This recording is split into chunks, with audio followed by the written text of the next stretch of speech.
I'm back. Here we go. Put that out. I think that's good. Don't know if that'll be the main event today or next time or something like that. But I did want to react to it. Here, I'll write it down. Sam. Uh-huh. Uh-huh.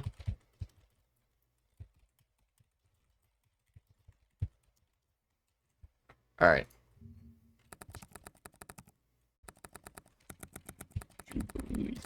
Ha ha ha. Oh boy. Oh yeah, this is an hour and a half. I'm definitely not doing this today. Yeah, I can't do that today.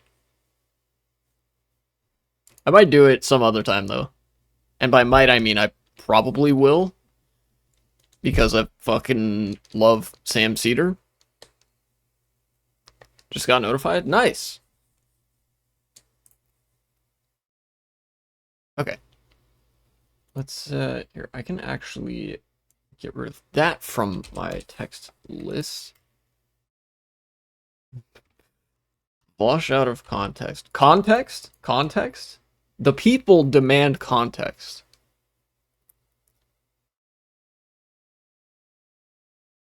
I hit launch, didn't I? Yeah, okay, it just took a second. The drawbacks of using my Wii U for Retro Rewind. Basically a try not to laugh challenge. That's true. My personal favorite is Albania is next to Azerbaijan. Retard, and then he gets halfway through saying retard, and then the geoguesser's like, wrong, and he just goes, no!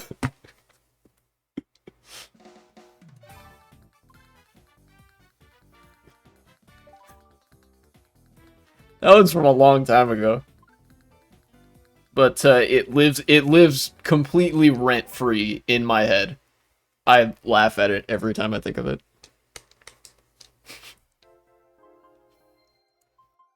You imagine if an evil Mr. V exists? Hello, Victor Benedetti, welcome back. Yeah, I mean, evil Vosh does exist. It's fucking like Matt Walsh or somebody, right?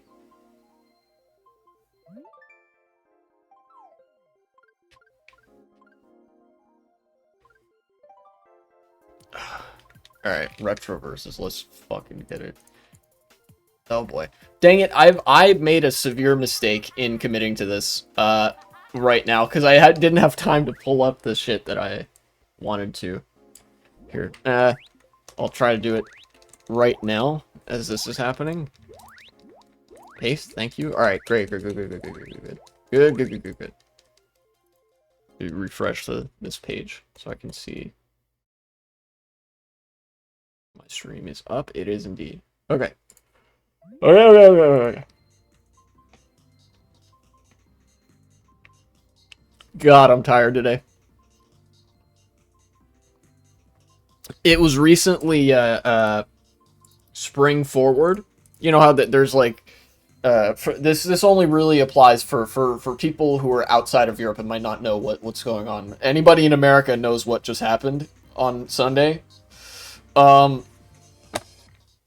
But we were in daylight savings time, and then yesterday, they forwarded the clocks by 1 hour, so it's 2 o'clock for me instead of, I guess it would have been 1 o'clock right now, prior to the time change. It's this weird like agricultural cycle where in the fall they rewind the clocks by 1 hour, and then at the beginning of spring they forward the clocks by 1 hour, so everybody in America lost an hour. So much bad shit's happening at once that I can't keep up with it anymore. Yeah, okay. Yeah, it's just the daylight savings time shift. Yeah, I'm not a fan. I wish they would just stop doing it. Like, I think they tried to do that, where they were like, we should just be on daylight savings time, which is the one where you set the clocks back an hour so it gets darker earlier, which I'm not a fan of, and apparently most other people weren't either. Maybe we'll get it with the spring forward, where it gets darker later, but it also gets light a little bit later. Yeah, that's true. I have no doubt the Republicans would oppose it because it would be a good thing, actually. It would make people be happy because they can manage their schedules and internal clocks a little bit better. So anyways, My sleep schedule's now even more fucked up because of that. It's kind of complicated. But the world does not fucking stop for such inconveniences as America having a really dumb random 1 hour time skip or time save every 6 months. You know.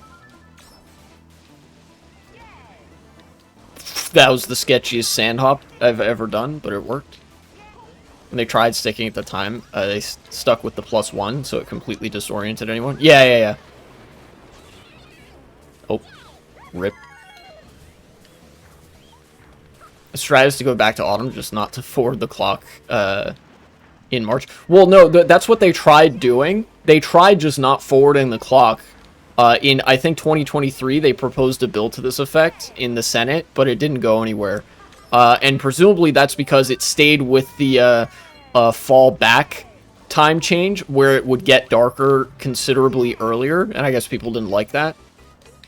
So what I'm thinking, maybe what I would like them to do, what I'd like them to try, is like do it this time with the clock already having gone forward an hour, so that it gets darker later.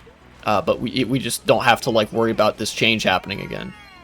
Because it's like the rest of the world does not do this. I didn't know this until I was like 18.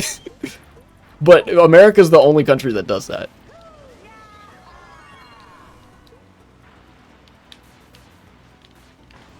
I was watching this video where Christians want to turn everyone who's not a Christian into a slave. Not just like a second-class citizen.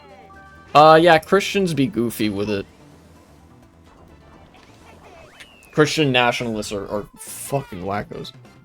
In the US, you actually lose an hour from the correct time zone. In Europe, we add an hour in spring. The time zone from October, March is the correct one. Wait, do you guys also do the fall back and spring forward?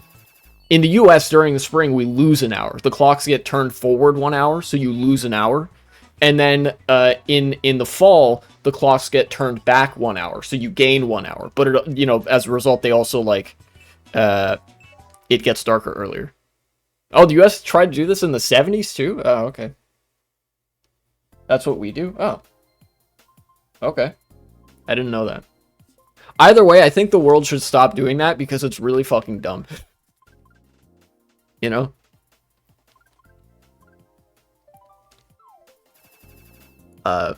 It also inconveniences me personally because it makes it harder for me to get good sleep. Thank you. Anyways.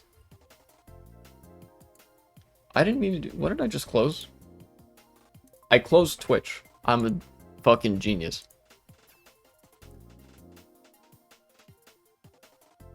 Calendar is just an idea. Proving this is not perfect. We need to skip years. Yeah, I know. Look. It's a whole fucking thing, right? Anyways, I saw some insane shit recently. This was in my newsfeed. You know what's crazy? I had to hear about this from random social media posts on Blue Sky. Because all the reporting... And I looked at all the reporting on this, and, you know, it was a classic case of the fucking centrist media, like, both sides-ism media strikes again. So we know about the American government and universities' history towards, like, pro-Palestine protesters. That is to say... They don't like them. They hate when people protest for freedom. They love it when people protest in favor of, well, things that aren't really protests because you're just agreeing with the more authoritarian position of the state that, you know, billions must die. But in parentheses, the West has not fallen. Apparently, this is from Zeteo, one of the only news outlets that I actually trust with any consistency. Breaking. DHS, Department of Homeland Security, which is a post 9/11 like security state office, detains Palestinian student from Columbia encampment. Columbia University was one of the places where there was this encampment of pro-Palestine students. One of the nexuses of the pro-Palestine like protest movement in America. And he apparently, I saw the details. This guy has been disappeared. When they say detained, they go on and elaborate later in the article. Nobody knows where he is. And this guy wasn't like you know, an undocumented immigrant or whatever. He had a green card. Like, this guy had a green card, literally like documentation permitting for legal residency in the United States, and he was detained by ICE, like kidnapped away from his wife, and nobody has seen him since. Like, his lawyer, apparently his lawyer hasn't been able to get in touch with him.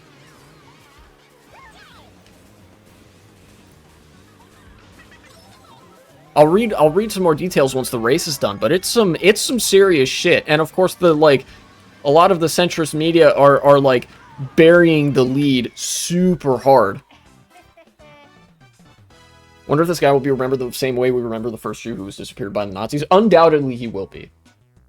So DHS detains Palestinian student from Columbia encampment. Agents told him his student visa was revoked, but he had a green card.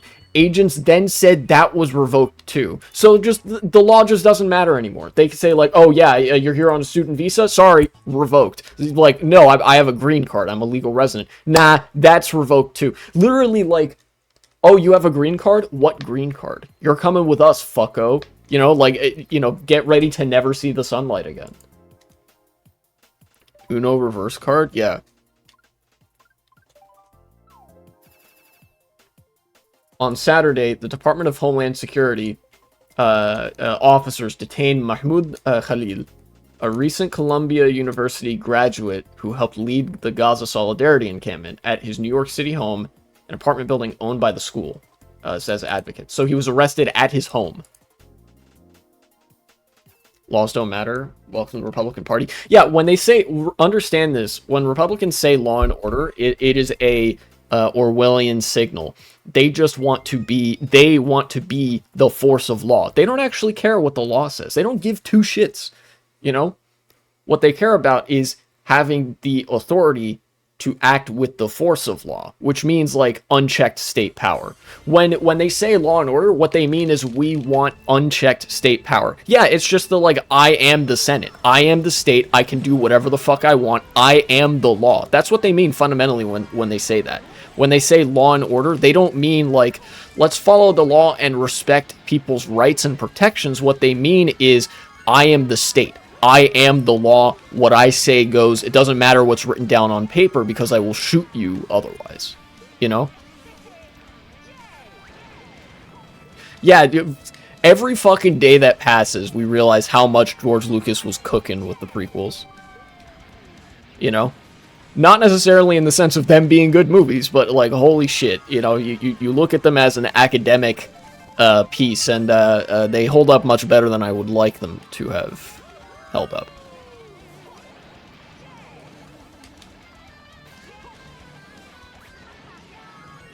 So this guy was arrested at his home, according to the advocates. So this would have been other protesters, I believe. Around 8:30 p.m., Khalil and his wife, who is 8 months pregnant, had just unlocked the door to their building when two plainclothes DHS agents, oh yeah, I forgot about that part, pushed inside just behind them. The agents allegedly did not identify themselves at first, instead asking for Khalil's identity before detaining him. Literally, like, plainclothes goons from the state saying, like, alright, we need to see your identification. Like, who the fuck are you, and why should I do what you say? Alright, you're coming with us. Like, this is the kind of shit that conservatives shit themselves over and, like, go start tweaking out whenever they hear about the Soviet Union for. Like, this is the kind of shit that, rightly so, people will lambast the Soviets and other, like, more nakedly authoritarian countries for doing. But then all of a sudden, when America does it, it's, like, fine, actually.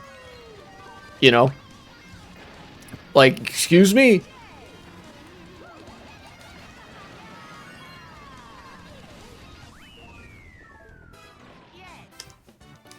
You're coming with us, comrade? Yeah, except they don't say comrade. It's fucked up. The agents proceeded to tell Khalil's wife that if she did not leave her husband and go to their apartment, they would arrest her too. Actual dystopian shit. The agents claimed that the State Department had revoked Khalil's student visa.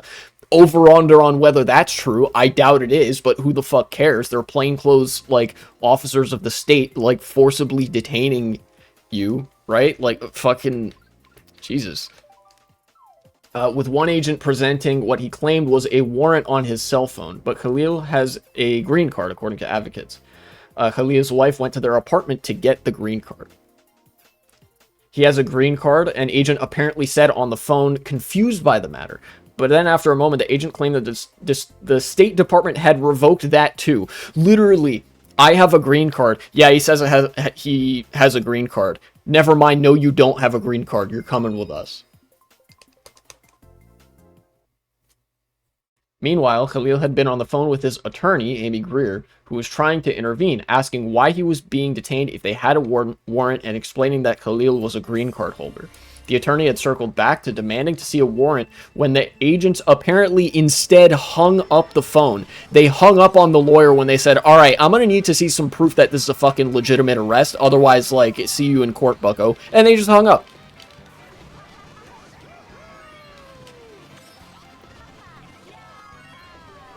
What do I even say about this? Like, America's just Nazi Germany now. Like, that's where we're at. You know? You guys know Three Arrows? It, like, tangent a little bit, but, like, a couple years ago, this German lefty YouTuber made a video called America's Coming Weimar Moment, and, like, he was cooking way, way harder than any of us would have liked him to be. As much as I agreed with most of what he was saying in the moment, you know, it did not take long to go from, like, just the regular old status quo of ICE, like, denying people due process at the border, but in a way that was kind of invisible, to them going on very flashy, publicized raids to, like, rustle some feathers in a local restaurant establishment, to now, like, oh, here's a protester who's a political dissident and is also, like, a green card holder. Just kidding. We don't care about the green card. You're just gonna come with us. We'll just put you in the fucking torment nexus for weeks. I don't think he's actually been there for weeks. I think this was a few days old. Regardless, if I recall correctly, the last I saw discussion of this on Blue Sky, people still don't know where he is. Yeah, per the best we have is the ICE detainee tracker, which currently reports that Khalil is being heard at an ICE detention center in Louisiana. Remember, this guy's apartment is in New York. He goes to Columbia University. And they fucking shipped his ass to the deep south. They shipped his ass to the sweaty armpit of the United States to put him in what I can only assume is an ICE black site. With no, like, warrant. If I'm reading this correctly, the agents never identified themselves. Concentration camps are coming soon. Yeah, it really seems that way. We will vigorously be pursuing Mahmoud's rights in court, and will continue our efforts to right this terrible and inexcusable and calculated wrong committed against him, Greer said in a statement. DHS initially referred Zateo to the White House, which did not immediately respond to a request for comment. Later, DHS spokesperson,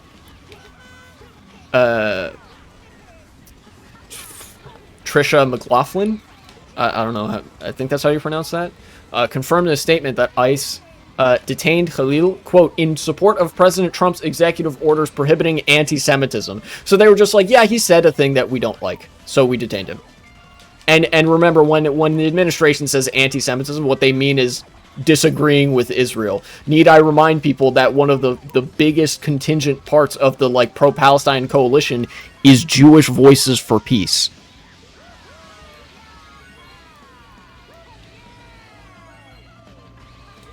And all of the arguments that have been used to justify Israel's presence basically come down to Palestinian, like, anti-Palestine blood libel. It legitimately is kind of like how in Germany, God, they had such a fucking victim complex, the Nazis did. In Nazi Germany, they would, like, accuse people of being anti-German. Legitimately, anti-Semitism right now is being used by the far right as a cudgel, the same way that, like, anti-German hatred or whatever was used by the Nazis in the 30s. Like, they're such massive pussies that they have to manufacture a liberal pretext for their fascism. They have to say, oh, well, this is for the sake of fighting against discrimination of Jewish people, and that is why we must black bag all of these left-wing political dissidents and put them in concentration camps without due process or anything of the sort, where they will never be seen by the public again.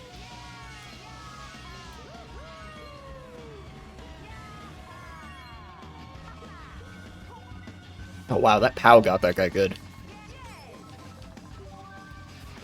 And people say don't let politics divide your friends. Yeah, the people who say that are the people who have politics that align with the fucking Trump administration in this case. You ever notice that? You ever notice it's always the people who are right-wing and deserve to lose friends over politics, whining about losing friends over politics?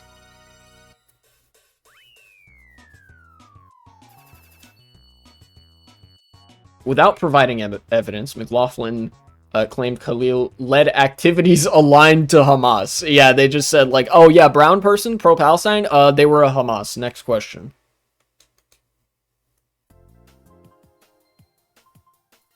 Feels weird that people saying America has secret police are becoming more right in both senses of the word.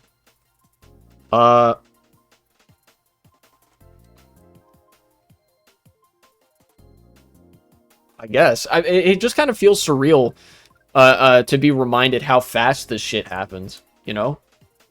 Like, it took no time. Guys, it's been a month and a half since Trump's presidency started. The signs were there ever since, like, immediately after 2001. Talk about, oh, tankies, right. Yeah. Yeah, tankies shifting to the right, but also they were cooking when they said America has the secret police.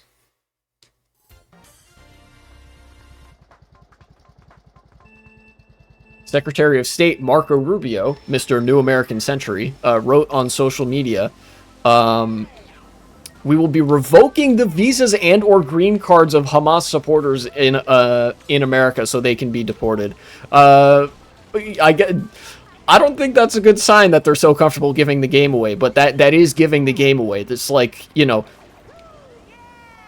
I remember when the Trump campaign and the Trump administration was like, no, we only want to go after illegal immigrants. But now it's just like, yeah, if you support a thing that we don't like or a thing that we will label as terrorism, we will straight up revoke your documentation so we can make you illegal in order to manufacture a pretext to detain you indefinitely or deport you.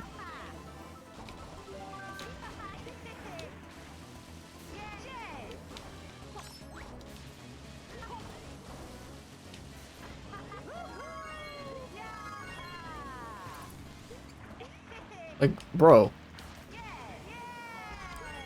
At a certain point, it's like... I don't know, dude. Look. I'm not done with the article yet. I'll get through this article, and then... I think most of the analysis I would have for this kind of speaks for itself, right? They're evil, they're just Nazis. They want to, like, fucking take away everybody's rights. They hate you. They hate pro-Palestinian activists. They hate this guy. They will do literally anything to kill and detain and strip the rights from their political opponents, etc., etc. And, you know, I partially blame the Democrats for letting this happen, but ultimately, at the end of the day, fascism is a giant fire that will consume everything it touches, and it needs to be extinguished. Same thing you've heard me say a million times.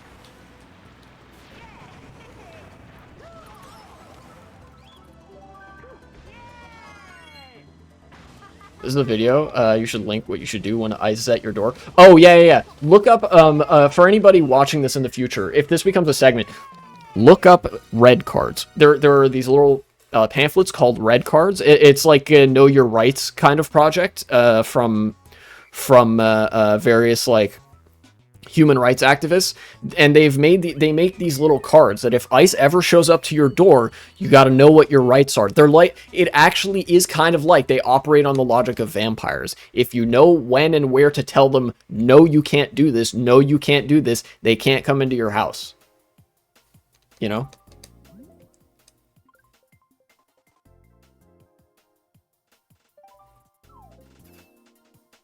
State Department spokespersons told vampires were based off of wealthy people.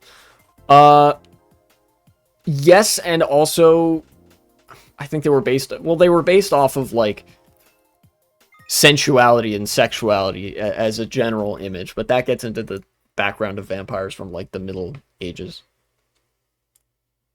A State Department spokesperson told Zateo they can't comment on individual visa cases, but, quote, in general, the department has broad authority to revoke visas under the Immigration and Nationality Act. It's like, so they just they didn't even just stay with the cop-out, like, oh, well, we'll have to review the individual case, which is a kind of non-answer you could kind of expect from a department like this. They just said, no, we have the authority to do this, actually. Like, it's all well and good and okay, actually, for us to revoke somebody's documentation and detain them indefinitely. Yeah, they just said, like, instead of saying, well, you know, we'll have to review this, we'll see. They just said, yeah, we just have that power. We have the power to take your rights away. Fuck you.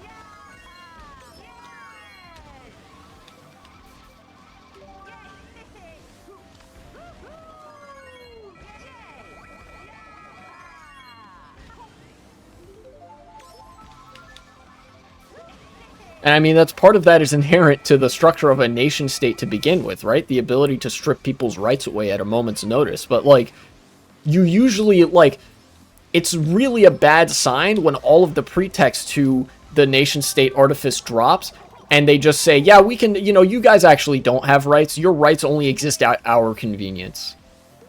Like, that is never a good sign for what anybody in the government wants to do to you.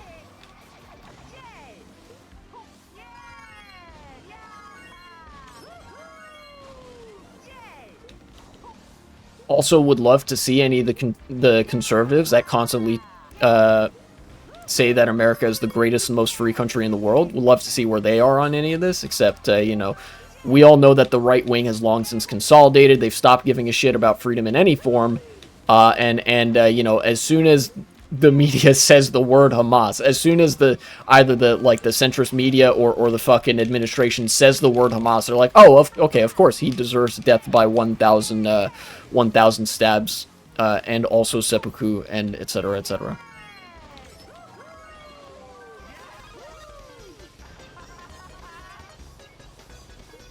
Yeah, it's the best and freest country in the world if we like you. Or if we are feeling charitable to you on a given day. Yeah, in a way, it is legitimately like they've been activated by fucking code words or something. Let me take a beat here. I'm going to finish this article.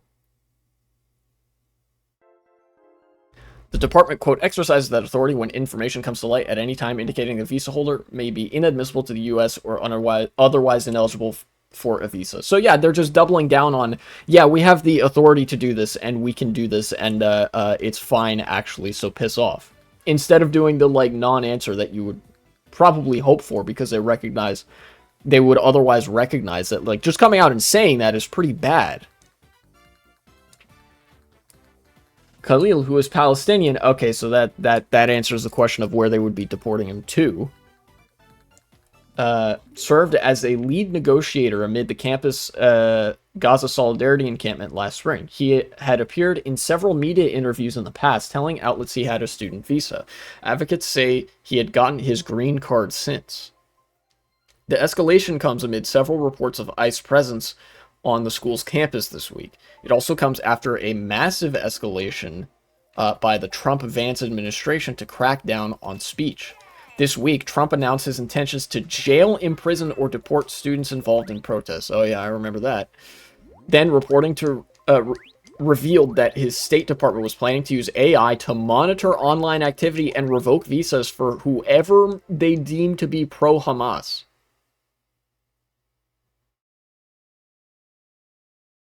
On Friday, the Trump admin cut $400 million in grants to Colombia, claiming it has failed to take steps to address anti-Semitism while having one of the most militant responses to student protesters. Defunding education, of course.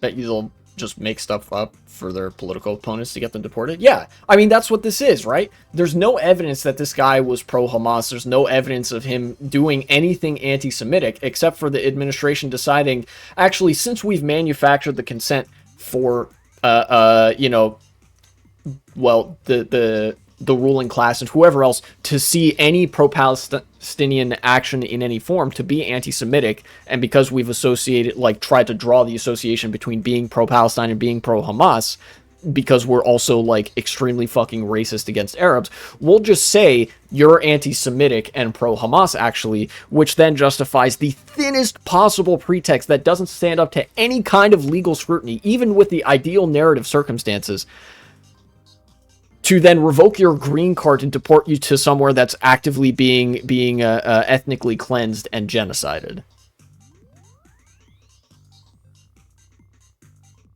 Yeah, it's the frog in the boiling water thing, and the thing about that boiling water is that now they're turning up the heat fast enough for people to notice, right? If the neoliberal sort of socioeconomic decline were to remain slow, people actually wouldn't notice until society had already been completely driven into the ground. But the thing is that because of the way that societal decline works, you get a steadily more severe political reaction to it, to such an extent that the decline can't maintain stable. Because decline of society means that society gets more unstable, the decline itself also gets unstable. It accelerates. And we're at the point now where the boiling water, if we're the frog in the pot, the boiling water is getting hotter quick enough that we're starting to notice. And we're starting to notice really fucking quick. Again, the signs were there leading up to the 2024 election, but all of this stuff has happened in the space of a month and a half. Trump was inaugurated January 20th of this year. It hasn't even been 2 months since he took office, and we're already at the point where the federal state, is infiltrating universities, trying to, monitor political dissident activity and opinion, and like black bag people if they are not aligned with a far right agenda, and if they are deemed to be a threat to, in this case, I guess, a threat to like the university, the administration, and Israel.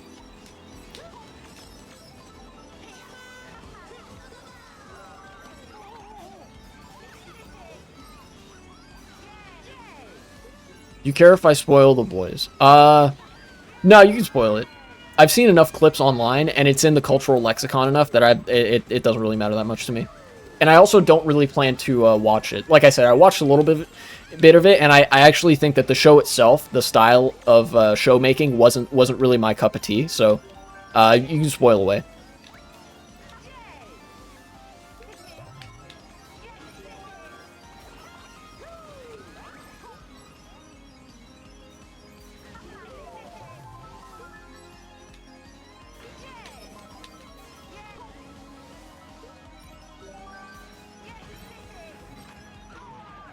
Show predicted that fascists, even though they did an insurrection, would still take over the country.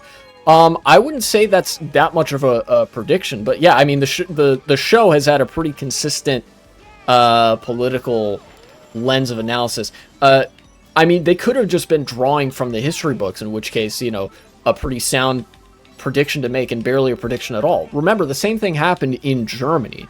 The Nazis' rise to power involved a failed coup attempt. The beer hall putsch in the 1920s led to Hitler being arrested, and God, if only we got that with this coup attempt. Trump didn't spend a day in jail or in prison. And then it was after Hitler got out of prison that the Nazis started gaining power at an institutional level, and it was only after that they took over the government, In both of these scenarios, a failed coup happened first, and then through the comparative lack of pushback from the institutional level, they, the government, basically, the liberal government, handed the fascists the keys to the kingdom. So, whether it's in real life in the 1920s and 30s, whether it's in fiction with The Boys and what I assume would have been 2019, 2020, or whether it's in real life now with, you know, the American fascist movement. He got arrested, but the judge's police liked him, so they went easy. Yeah. That, like, that Hitler getting some prison time, like, that was comparatively, he got off easy. Because, again, yeah, the judges and the police were sympathetic to him politically. Yeah. Both Hitler and Trump could have been executed for treason or sedition against the, like, the democratic institutions of their country. But, you know, in our case, the Democrats were too abstemious to do that, because they're massive pussies. And then in Germany's case, both the Social Democrats were pussies, and also most of the other institutional actors outside of that actively hated democracy and would have preferred it if Hitler had succeeded.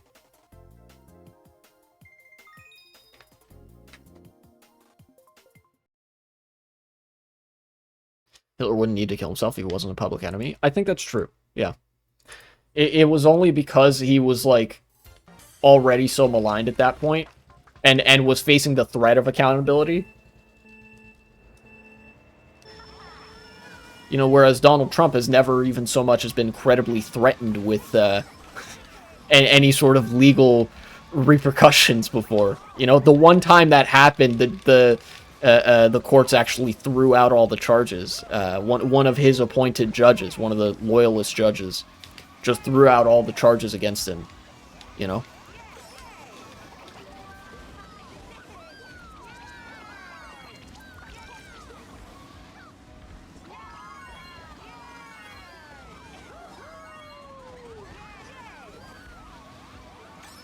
Well, yeah, that's a real Cryoraptor. That's what I mean, is that Hitler was facing a credible threat of, like, being actually punished for his actions, whereas Trump has never faced that credible threat. Reminds me of Stormfront. People just don't like the word Nazi. Yeah.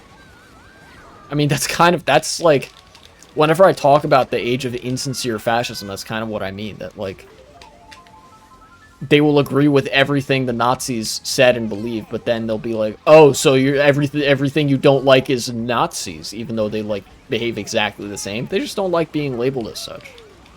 They're the biggest whiny babies I've ever seen. The far right in the modern day, especially. They can't handle having any sort of social consequences for anything they say, do, or believe. Like, they're the biggest bitches. They're pathetic. You know?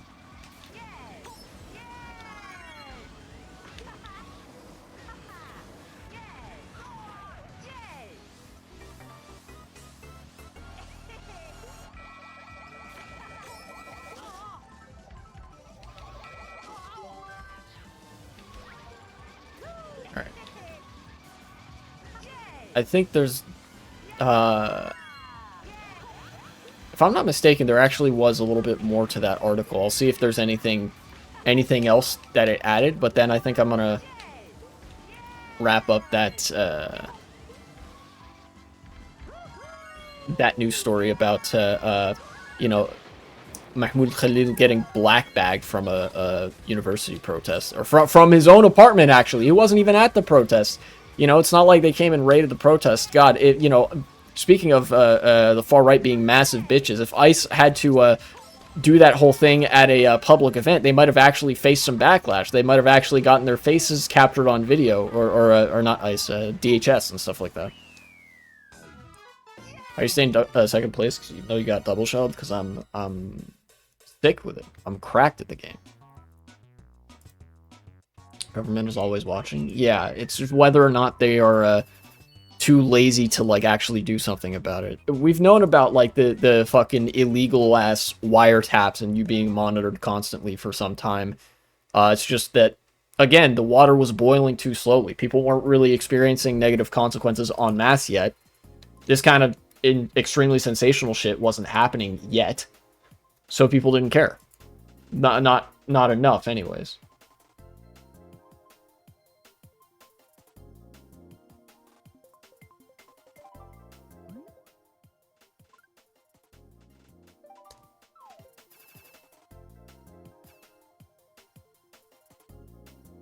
In February, after Columbia President Katrina Armstrong met with Israel's education minister, where they discussed taking firmer action on campus speech, Columbia's Bernard College expelled 3 students for political activism for the first time since the 1968 protests. Oh boy.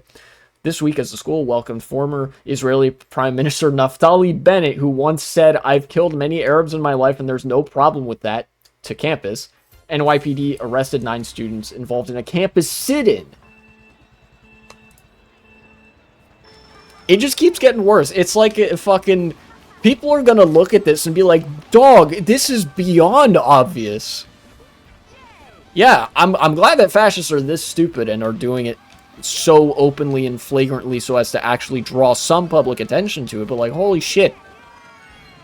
I don't know, I'm just gonna cap it off there. It only gets more ridiculous, I think, as you keep reading. If this is a segment, obviously the article will be linked. I encourage people to look at it for the full extent of, like, how fucking evil and Hitlerite American, like, immigration enforcement is.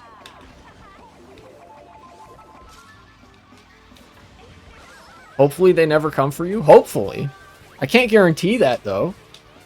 You know, I have more legal protections than probably... there's more legal padding behind me than probably a green card holder, me being a fucking natural-born U.S. citizen.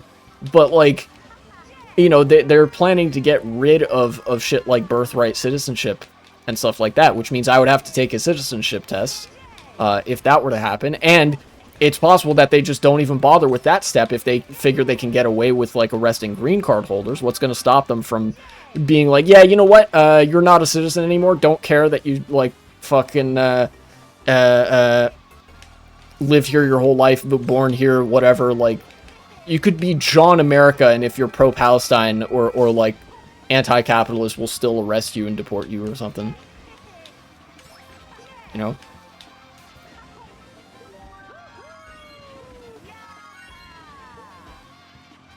So even though I'm safer than, you know, some of the more active activists, I'm not safe. Especially because I'm vocally left-wing online, vocally pro-Palestine, vocally anti-Israel, thank you. Vocally anti-Trump and anti-ICE, etc.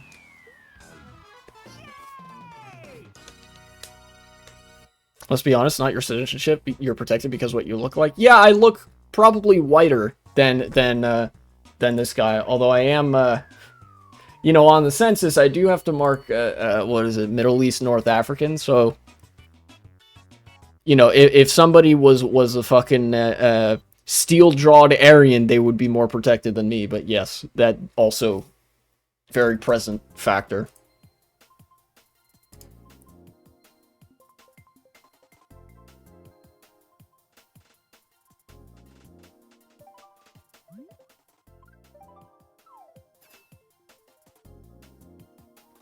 While Columbia is maintaining a shadowy process to discipline students who are critical of Israel, including apparently for writing op-eds. Wow, it just keeps getting worse with every sentence.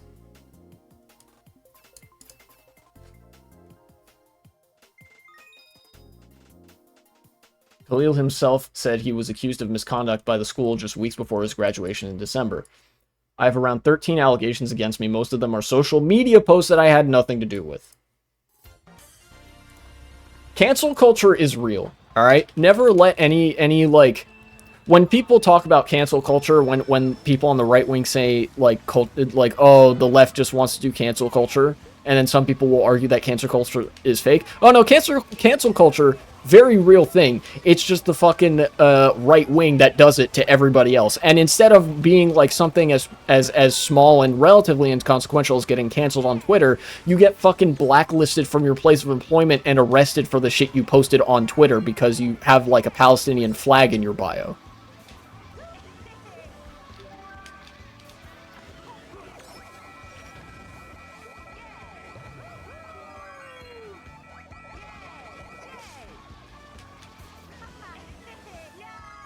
Yeah, fucking mood projection.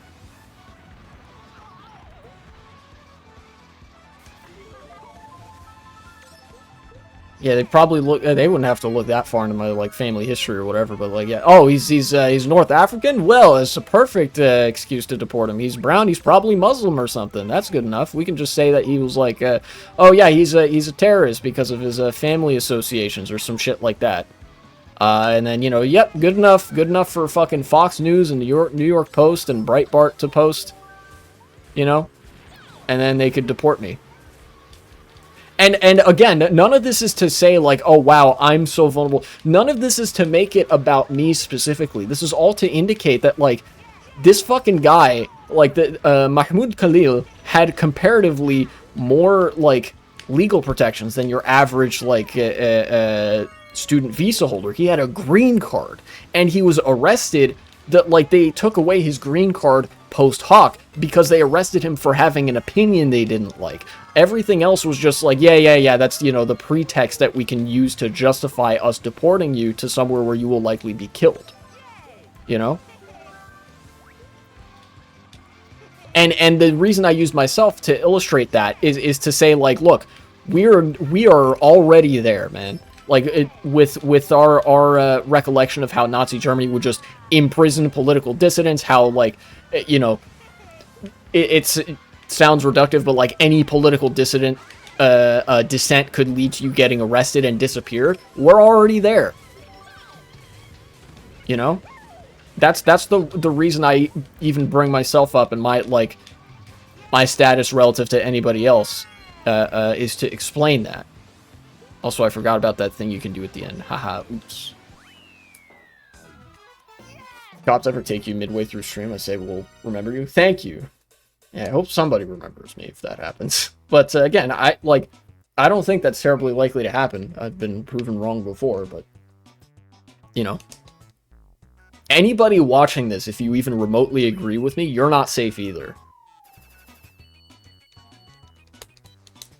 And that doesn't mean you need to be paranoid. What it does mean is that you need to know your rights. You need to know that the cops operate on vampire logic, and you need to, if you ever go to a protest, go with friends.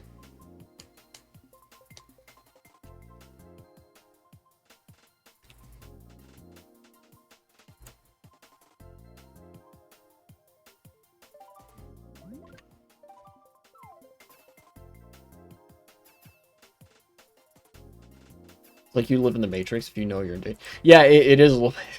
God.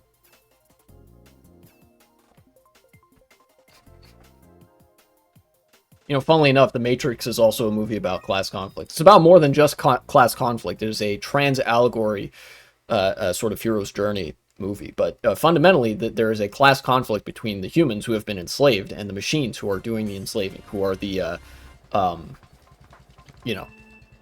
ruling class. And the agents in the movie are an expression of that ruling class power. And it's actually really clever how they showed the cops as being the enforcers of the agents. The cops being class traitors to the humans, the people who are being enslaved. They are also enslaved, but they also take part in the enslaving. And the moment you become aware of that, you're a threat. So, yeah, the Matrix was cooking.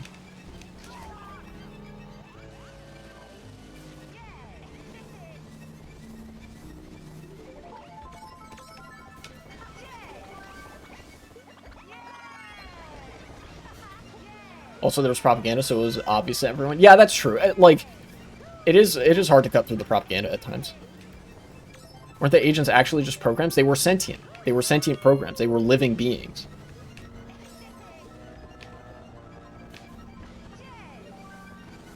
But yes, they were programs. That's the whole thing about the Matrix. That's part of the reason it's like this huge integrated world, is because the machines aren't just unthinking programs. No, they are actually artificial intelligence. We talk about AI now as if it's like anything at all, but no, like the AI that runs the Matrix is a proper artificial intelligence with sentience. It is just a machine-based life form capable of dialogue with humans.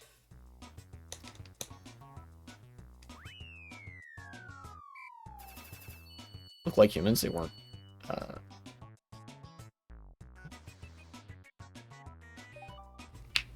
Well, yeah, the agents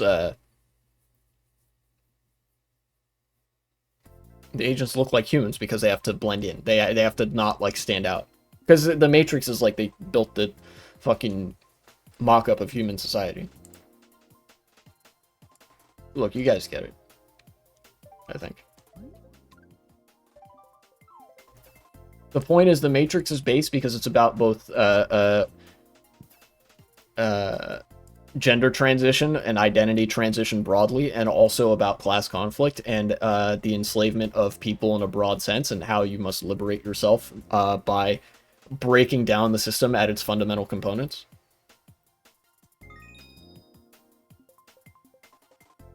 Oh no, Gotron, that's not what a class traitor is. The agents are not class traitors. The police are. The agents are part of that ruling class. They are part of the class of machines. You know, they are the machines. They're these sentient software programs.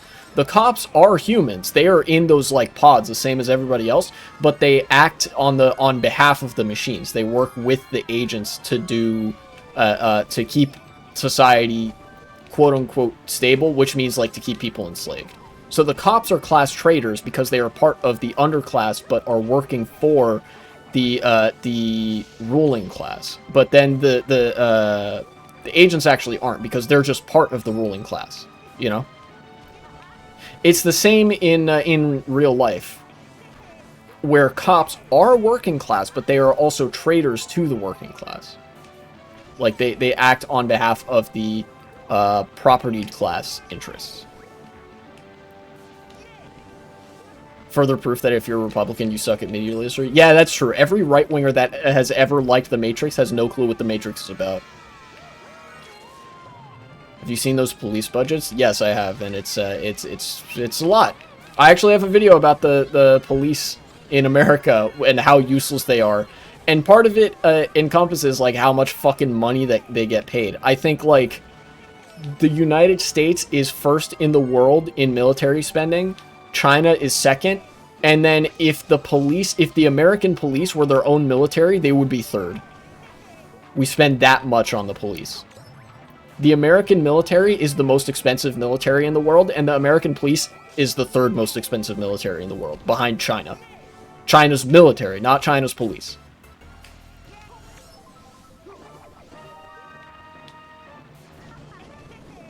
It's hilarious when people don't realize that, like, when Andrew Tate is talking about the Matrix, he's more like the agents. Yeah, I mean, it's because people are fucking morons, especially the people that would tend to listen to Andrew Tate. What they're motivated by mostly is the aesthetic of the Matrix, and most of the main characters being, well, guys. Like, anybody who's listening to Andrew Tate is doing it because they hate women, and primarily because they need a avenue through which they can feel like they're not abject losers for hating women so much that they make it their whole identity, right? And the most convenient avenue for that is for a lot of people, is like the cool black trench coat, sunglasses indoors, see through the system, but not in any sort of specific way, because that would require me to do introspection, which is emasculating. Imagine an agent that looks like Andrew Tate. They would have to fucking swap it out for a refitted model instantly. They would suck at their job.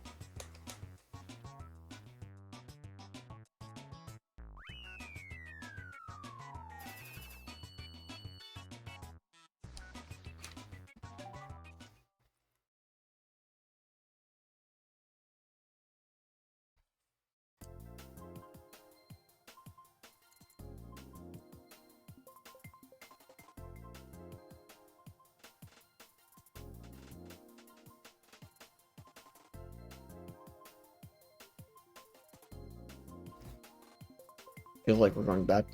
I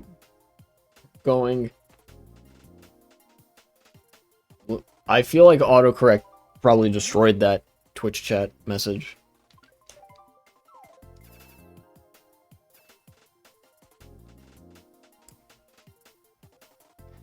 It does seem like increasingly all of my streams are like, wow, look at this news. They hate you and want you dead. You know? Because that's what this is too. Like the administration just wanting an excuse to crack down on political dissent even harder. There's one thing that leads me to believe, like, there should be a documentary about Fox News. There should be. God, that would be such a good documentary. It'd be like a documentary about the German propaganda ministry. I feel like, what was I going to say? Oh, yeah. In one way, it's going to be really easy for the administration to crack down on political dissent in America because everything is so disconnected that it's difficult to organize in the first place. Like, organizing protests is really hard in a country as big as the United States and as disconnected as the United States. Like, even if the US were just big, on some level it would still be difficult. But what really makes it hard for organized protest movements to combat against law enforcement is because the entire country is built to divide people and to make it easier for law enforcement to literally roll tanks through the streets if they have to. You know? That's why neighborhood streets are so wide, is that they were, like, all these fucking suburbs were built during the Cold War initially, and were designed so that if military aircraft or armored vehicles needed to land on or use the streets, then they could. And any utility to the broader neighborhood was secondary, apart from, you know, the quote-unquote utility of separating white people and black people so that racist white people didn't have to see black people as much, you know? And a lot of that neighborhood design has persisted through to today, either through the more subtle but same institutional biases or through a sense of historical inertia. You know? No, Gotron, they literally were planning on killing civilians even back then. Part of the consideration was, what if there's a protest? There's like a pro-communist movement or something, and we need to deploy the military to put them down, make it harder for them to organize, and make it easier for the military to march through the streets. That's the reason. Like, you come to America, the streets are huge. That's why. Blue shell, red shell, bullet. Look, that's just getting Mario Karted for you. It happens, especially on a track like Mario Circuit 3. A lot of shortcut opportunities. A lot of people holding their items to the end.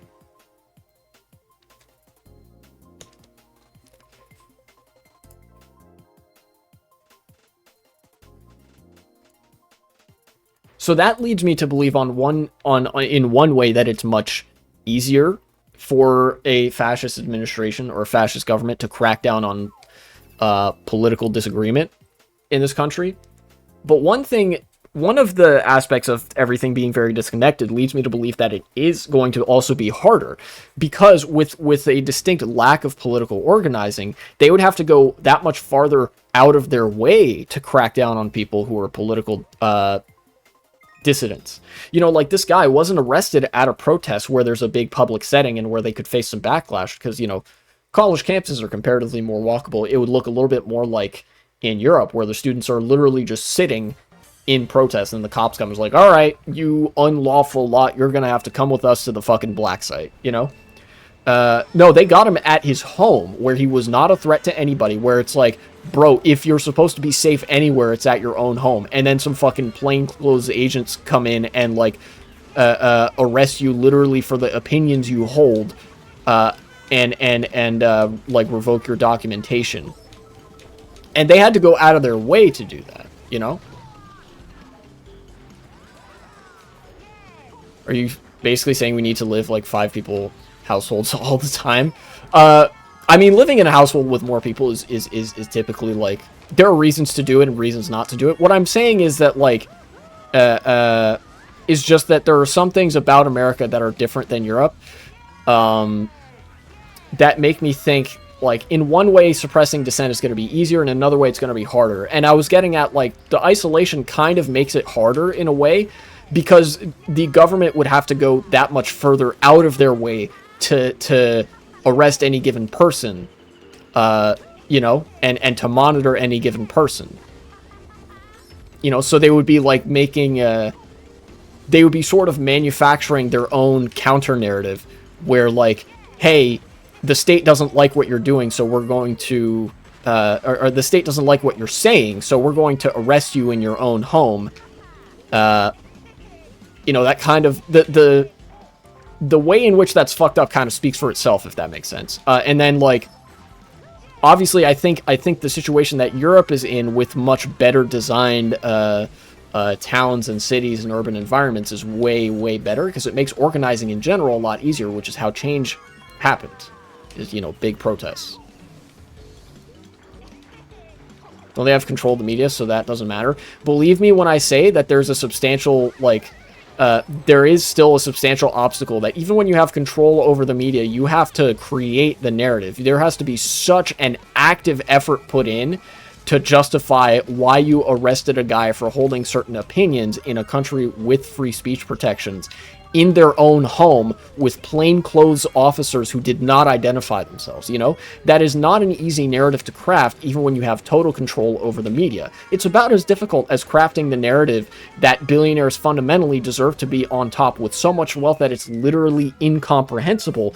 And so that is why they elect to just not tell you, because it's better if they lie to you about the circumstances. But all it takes, as we saw with somebody like Luigi Mangione, all it takes is one blow up case of like some spectacular shit happening for everybody to cut through that narrative.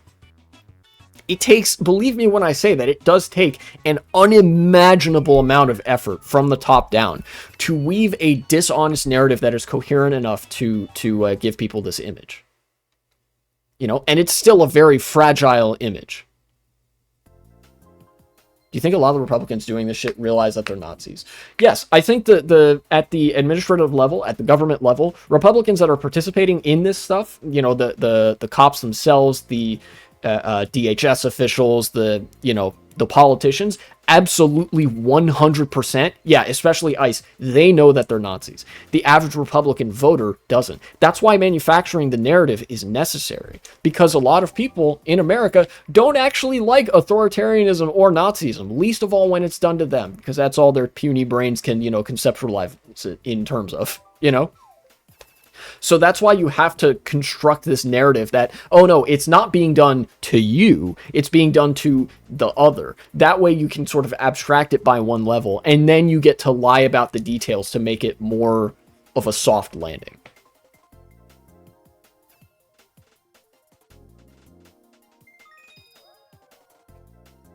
There's even one story where they're like, I'm not an immigrant, and then he looked at his partner and says, do you believe this guy?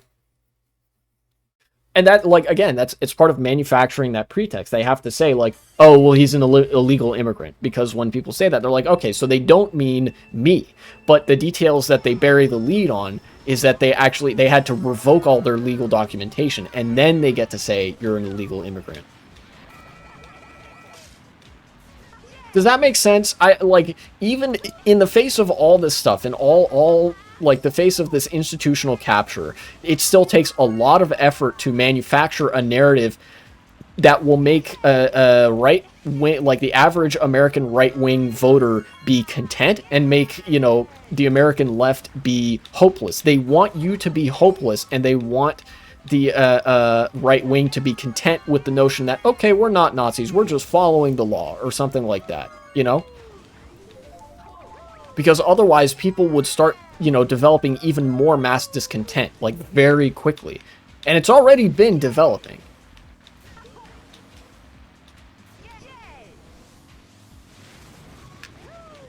Automod flagged that, so, yeah, hit the allow button.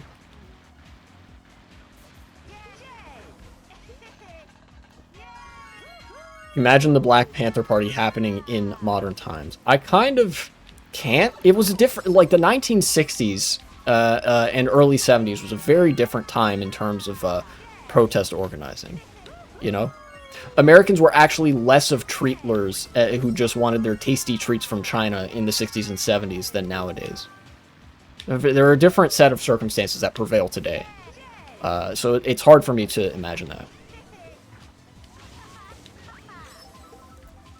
It's like in Nazi Germany where they said, oh, he's anti-Jew or anti-German Jewish degenerate. Yeah, because they have to say that. They have to do that in order to manufacture the consent for people's rights to be stripped away. They have to construct an outgroup that the average person or their image of the average person isn't a part of. So they could be like, no, average person, we're not talking about you. We're talking about this other heinous group of people, which is a set of labels that they omit that they can just slap on anybody at any time.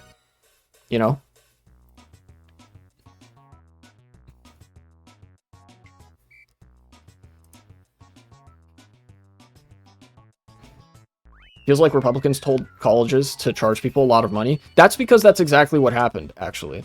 College in America used to not be that expensive.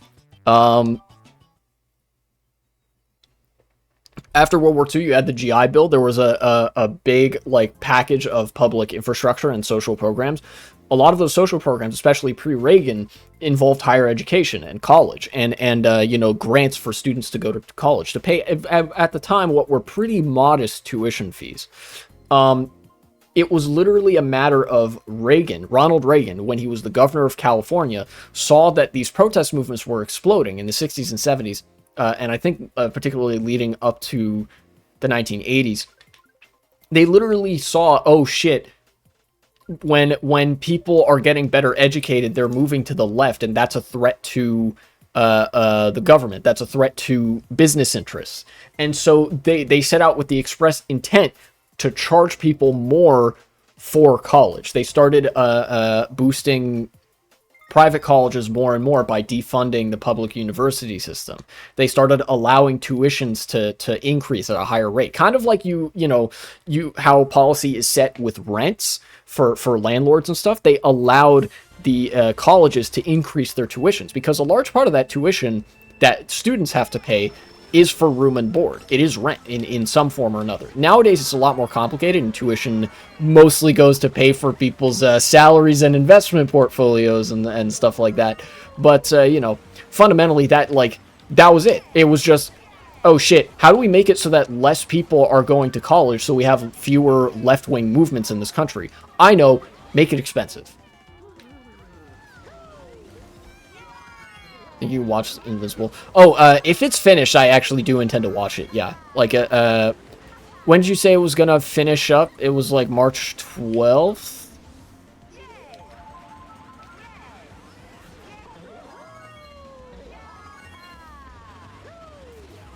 Wednesday midnight. Yes, then I will start watching it if I have the time on Thursday, but I might not. I don't know. That's one of the few series that I actually care about enough to watch it.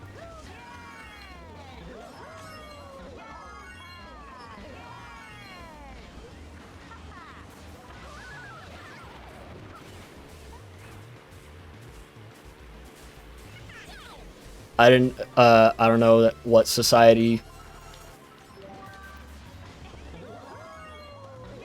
is about to collapse. What?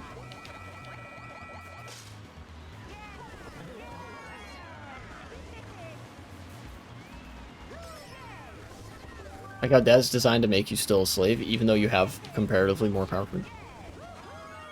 I don't know when society's gonna collapse. Yeah. I know. I've been busy lately with all the editing and stuff, especially because there's a lot of shit happening in the news, but then there's also there's a lot of shit that's happening in the news that I think makes for good content, like good live stream content, which is not altogether super common. So I've been, you know, trying to juggle that in addition to my part-time job. And then other things just in my regular day-to-day life. So.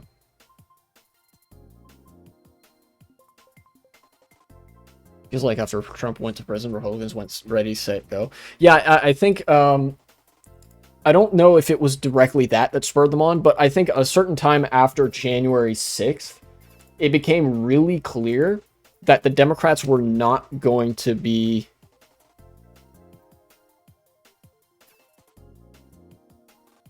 Oh, what if Republicans went president? Go? What?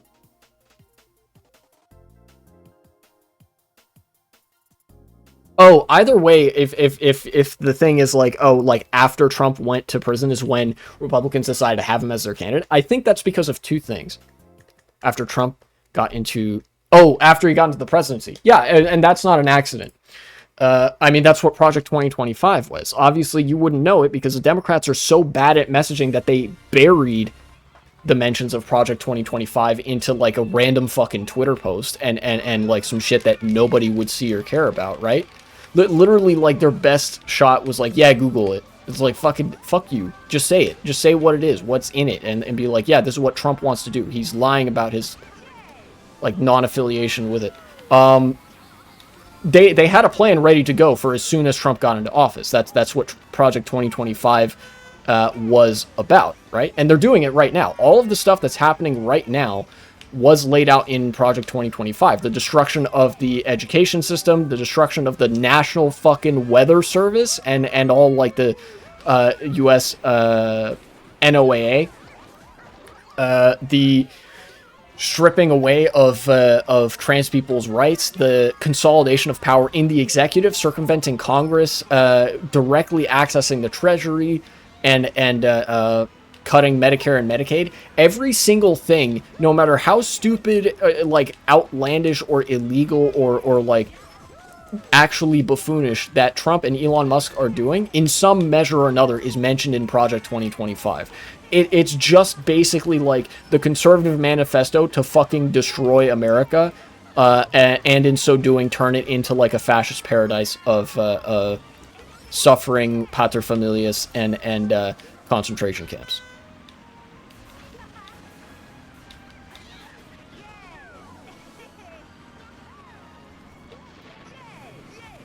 I got somebody.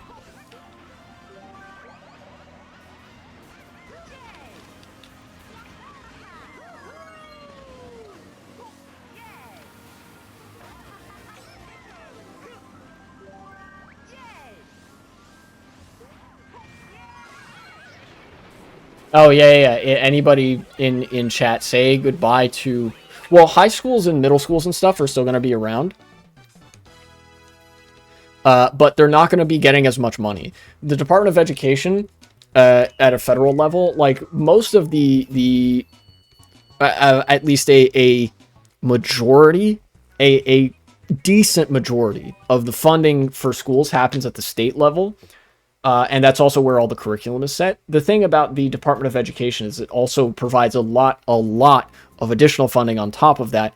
And there's a lot of federal laws that apply to schools and that are laid out in terms of the Department of Education directly that ensure, like, basically that minorities and disabled kids have rights when they go to school and can't just be, like, fucking put in the box TM to suffer for 8 hours while all the, like, little white Aryan kids are learning under relatively normal conditions. With the Department of Education gone, all those protections would be gone. So that's the consequence. Feels like Republicans have no actual plan after Trump dies. And it's probably because they don't. Trump is like their muse. He's the charismatic glue that holds the party together. Yeah, because without Trump, all they would be capable of saying is, shut up, you stupid peasants, I have the power. But also simultaneously, the people want this and you don't know what you're talking about, and stuff like that. We've seen how Republicans are reacting to their town hall, right? Without Trump, the cult starts to dissipate, because the only reason Trump was able to take command of the Republican Party base in such a cultist fashion as he did is because of his charisma, his ability to work the crowd. The Republican Party, I promise you, cannot fucking work the crowd to save their life outside of Donald Trump and, like, maybe some of the more 4chan Republicans that can say some, like, Groyper shit and get cheers from a very niche section of the Republican base, you know?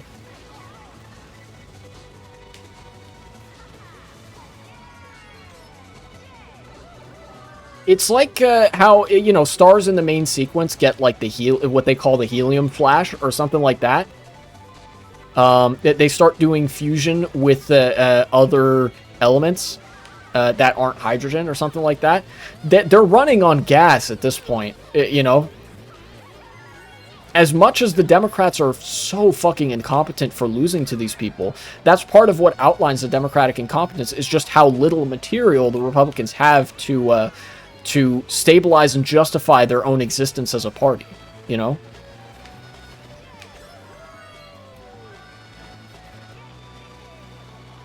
Feels like Trump is the main character in real life. He is, and that's because he just acts like he's the main character, and he's, you know, he just projects that onto everything. And because all of the politicians around him have been cultivated and fucking screened by committee to such an extent that they're literally not allowed to be the main character or to behave like they're the main character, I mean, that's what we get. We need more politicians who are the main character, you know? We need politicians who can capture that attention in order to deliver the rebuttal to Donald Trump. And unlike the Democrats, they need to mean it. The Red Giant phase? Yes, at the beginning of the Red Giant phase of A Star's Life, it has what's called the helium flash, where there's a very... there's a shorter period, but still noticeably long period of time where it's fusing helium in its core as opposed to hydrogen. It's the second longest time period of a star's life. And then it starts fusing like carbon and shit. And then it gets to iron and then it fucking dies.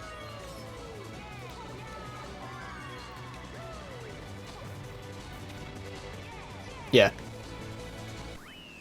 You've seen those questions getting big, so like... Oh, yeah. The fact that Trump has like started to revoke the press credentials of like otherwise still slightly critical American news outlets, and they've started letting shit like Breitbart into the White House press room. So they're like, Mr. President, how would you like a handy today? Do you want it under the table? Do you want me to corkscrew it? Do you want me to like bounce on it and do tricks on it or some shit? And like that's the tier of questions you get from the American press. To the extent that they still allow foreign press into the room, as long as the foreign press isn't part of the Russian state media, the foreign press will still ask some pretty good questions. Just if you hear somebody with an American accent asking Donald Trump press questions in like the White House or the press conference room, there's like over-under odds on whether you hear some Hitlerite shit.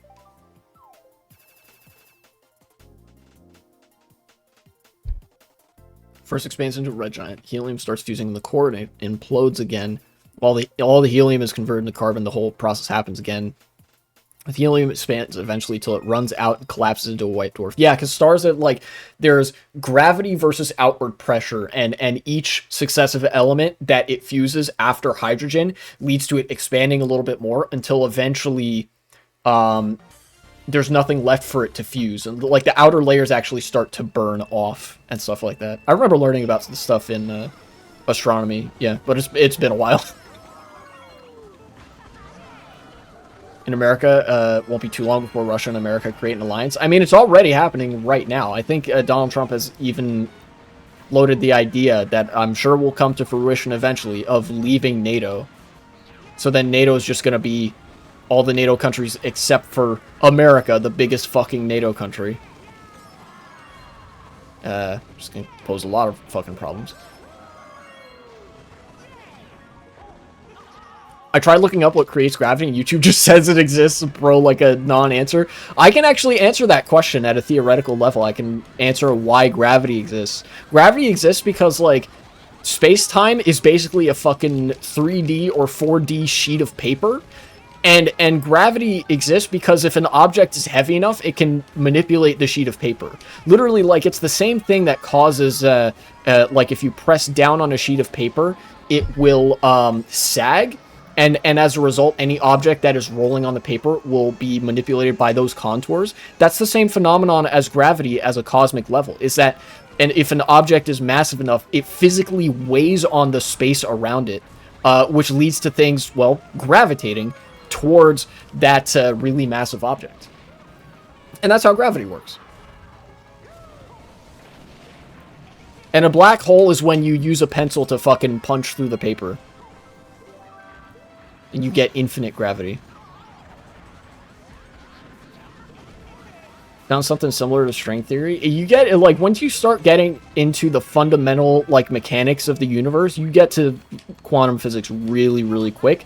And that is some shit that I cannot begin to explain because, like, it's partly just incomprehensible by nature.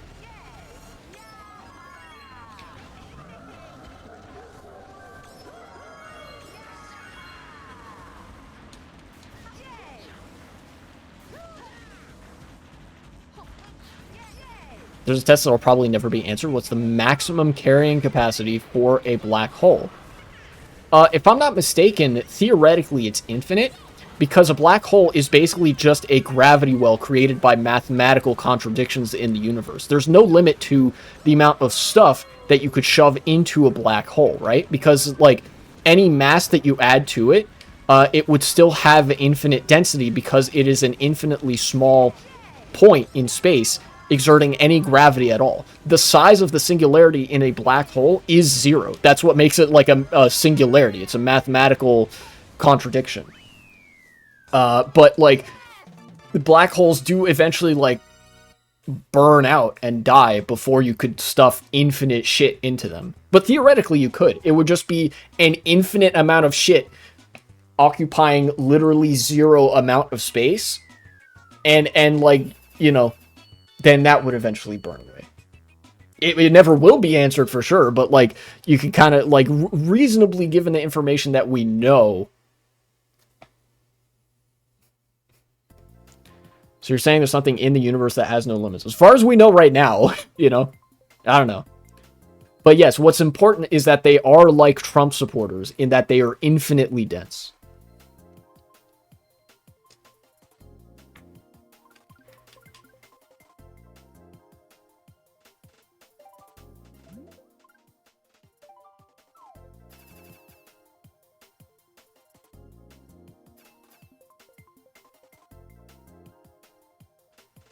Whose infinite density declines as the mass increases, so it may eventually get to a point where the density of the black hole is just equal to that of the vacuum or something. Maybe. I think what actually ends up happening, I think there's something to this that much larger and more massive black holes, you know, like have more mass and thus have like a larger event horizon or something like that, will actually emit Hawking radiation quicker. So there's a point beyond which I think like a black hole literally could not accrue any more matter faster than it's actually emitting radiation. There might actually be at least a soft limit to how large a black hole could be. But again, I'm not a fucking physicist. I don't know any of the like theoretical discussion that's happening on this matter. I just remember what I learned in like high school and college astronomy classes and like what I know from fucking PBS Spacetime.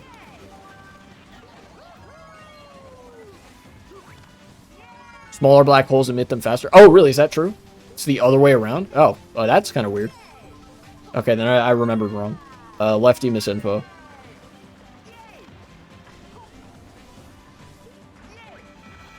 Most massive known black holes are like a few trillion solar masses. Yeah.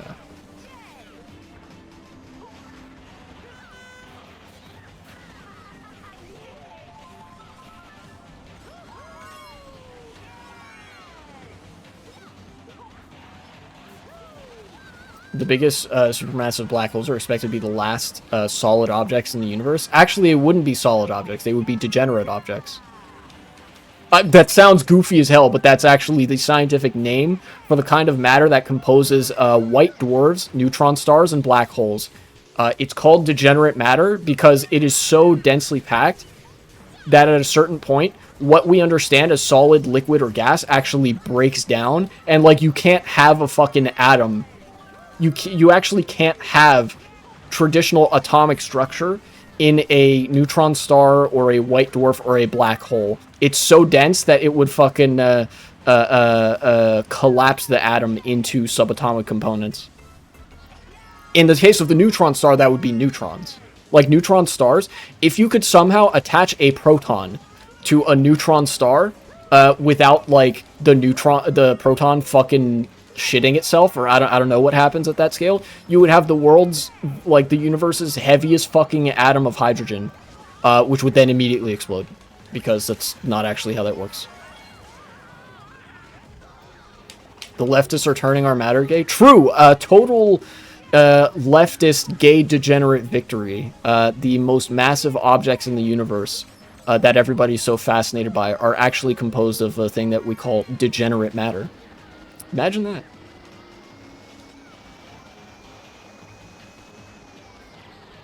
Bro.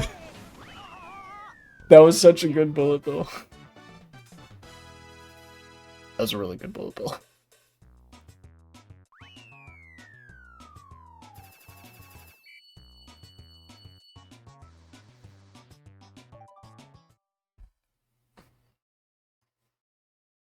I don't want them putting chemicals in space that turn the fucking black holes gay, dude. That's a lie. That's actually exactly what I want to happen. I want every black hole, neutron star, and white dwarf in the world to be gay. So that being gay is the object around which entire galaxies revolve around.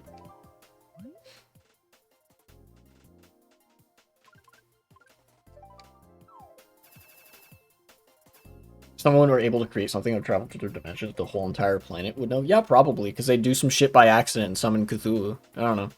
Like, that shit could have disastrous consequences. Like, if you think about it, because we exist in...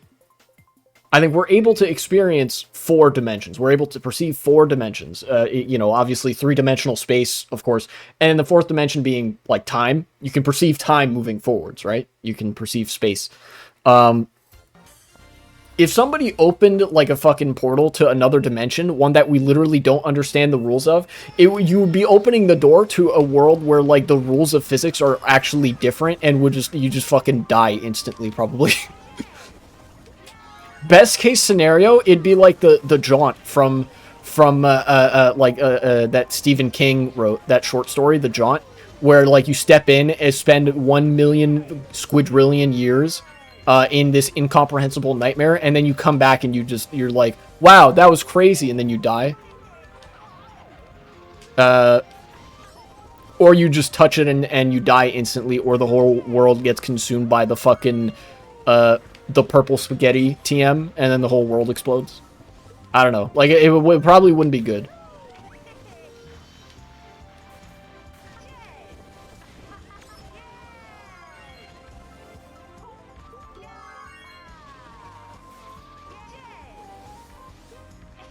Degeneracy is when the subatomic particles occupy their lowest energy state. Really? I guess that makes sense, but I didn't know that.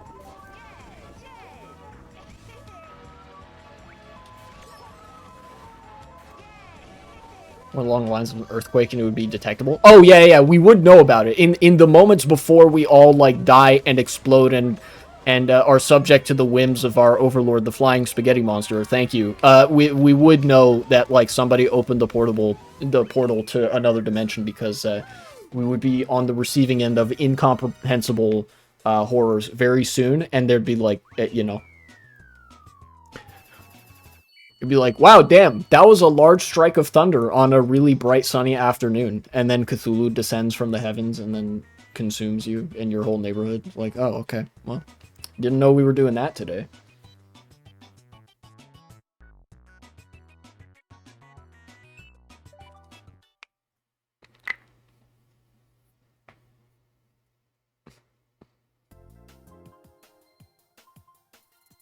Also, vacuum decay make out of reality a very long time in the future, like the universe turning into degenerate matter or something. This is getting too far into theoretical physics. I want to pull it back a little bit, because I'm not a physicist. I'm a leftist. I can't do math. Not good at that shit.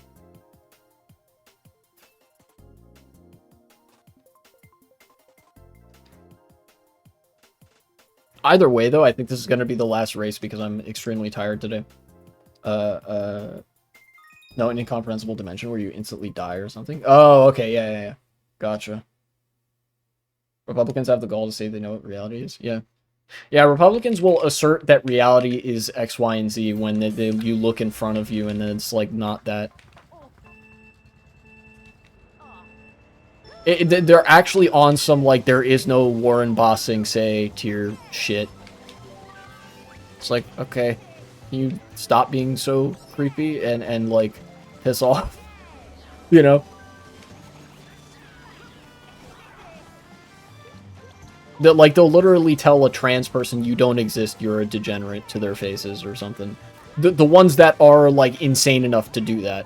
But most of them are cowards, so they wouldn't.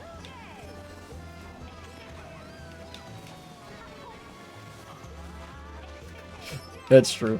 But yeah, dude, it is so ironic. I wanna talk about this for just a little bit. It is so ironic, deliciously ironic, that Republicans will say, oh, you don't need science, you have common sense, when common sense is a social scientific text, a critique of society written by a socialist. Like, that's where the term common sense comes from. Everybody started using it when the hit book of the same name was published by one Thomas Paine, a critique of the founding fathers and a critique of monarchy, and a basically a pro-democracy manifesto.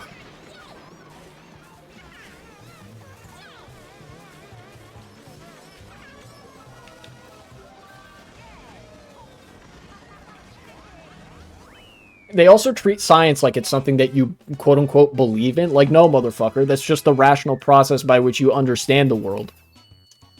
It's like, oh, I wonder if, like, oh, you know, how will I test how heavy this hammer is? Well, I can put it on this device that can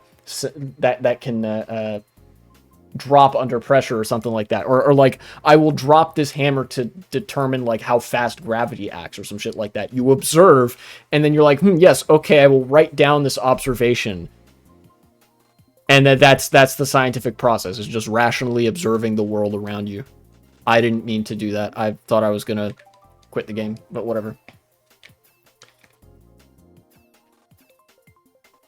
Every person here doesn't know half the ways why stuff works. I mean, yeah, like, people are dumb. I'm included in this. I don't know how a lot of shit works, but I know that there's a probably known quantity and rational explanation for how shit works, and that's generally how we understand the world works. Although, yes, you know, at a broader level, there is also a resurgence in the far right, especially, of, like, magical thinking. Literally magical thinking, where you, like, explain every detail of how your computer works. Yeah, I wouldn't be able to tell you. But there is an explanation for it. Somebody out there knows and has determined rationally how that shit works. You know? And because I'm not like a 4-year-old and I have object permanence, I'm capable of understanding that, like, magic isn't real, and there is something that happens that makes other things work, you know? But a lot of Republicans, you know, they fail intermediate, maybe not basic object permanence tests, but, like, you know, certainly the intermediate level object permanence tests they would flunk. Because it's like, yeah, do you know how this thing works? No. So then, is it magic? Yes. Like, that's basically it.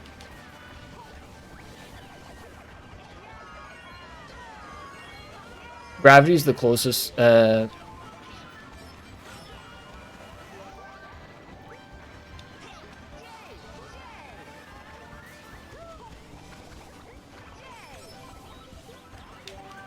my mind, gravity's the closest we'll ever get to magic. Yeah, probably.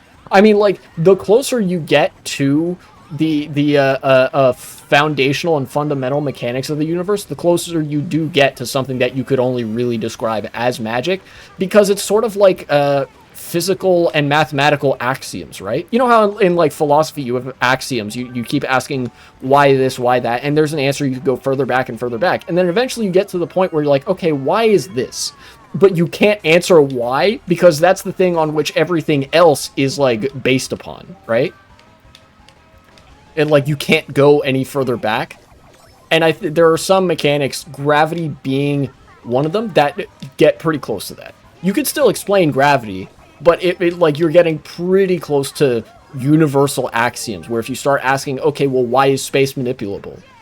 I don't fucking know. You know, why is, like, you know, what is it? There's, like, there are some forces in physics that are, like, actually extremely difficult to understand precisely because of how foundational they are.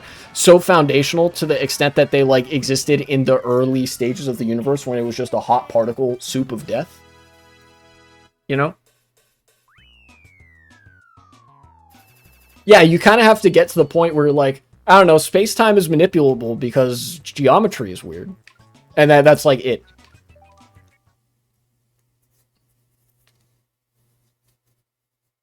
If there was someone that possessed infinite knowledge, they would look like they're just manipulating reality. I mean, yeah, in a way. Anyways. This was a more, STEM-oriented stream than I intended it to be. I'm gonna... Well, I'll keep that there. I don't know. I mean, those cartoons where someone walks sideways, they go through a portal. Yeah, no. I get what you mean, I think, where you see some, like, incomprehensible shit happening. If somebody, like, truly knew everything about how, like, the foundational... Yeah, it's like, okay, why are there virtual particles here? Like, why is there a photon there? It's like, I don't know. It's just fucking there, dude.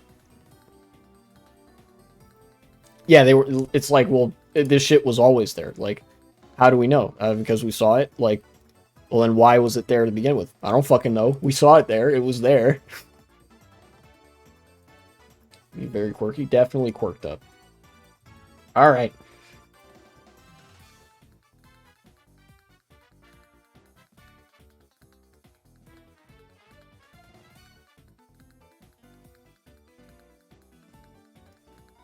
Oh, dude, you know what else? Oh, this spring I'm actually going to be eating good for show releases and stuff. Invincible, the new season of Invincible is wrapping up on Wednesday night, so I'll be able to watch that. And then, what was it? Is Mario Minority? No, but he is Italian, which is the best combination because it means it is okay to be racist against him. And I just remembered that there's going to be a new season of Andor this spring as well, which is fun because I love that show. And Azan is live, so I will raid him.